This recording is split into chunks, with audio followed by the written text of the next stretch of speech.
지난 2002년 도입된 전자개표 방식이 헌법에 어긋나지 않는다는 헌법재판소의 결정이 나왔습니다.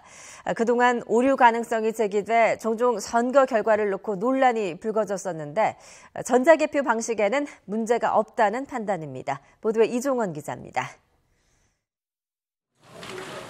지난 2011년 4월 치러진 국회의원 재보선 개표소. 한 남성이 경찰에 끌려 나옵니다. 후보 측 참관인이던 한모 씨가 전자개표기 사용을 중지해달라고 소란을 피우다 제지를 당한 겁니다.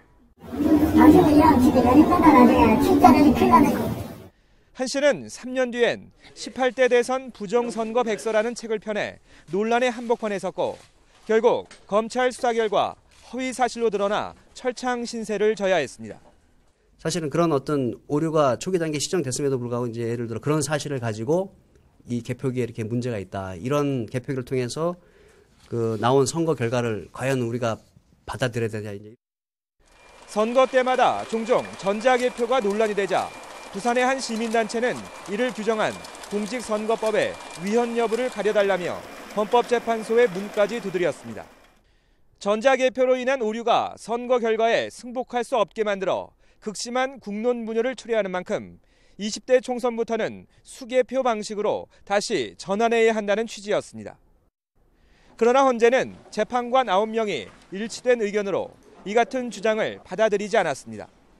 투표지 분류기를 사용한 전자개표라고 하더라도 개표 사무원 등이 직접 눈으로 2차, 3차 확인 과정을 거치는 만큼 오류나 조작 가능성은 희박하다는 게 헌재의 판단입니다.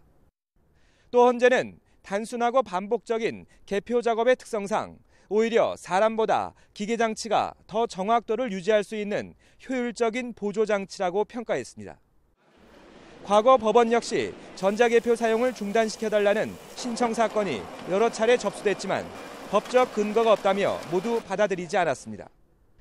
검찰과 법원에 이어 헌법재판소까지 도입한 지 14년이 된 전자개표 제도 자체엔 전혀 문제가 없다는 게 공통된 의견입니다.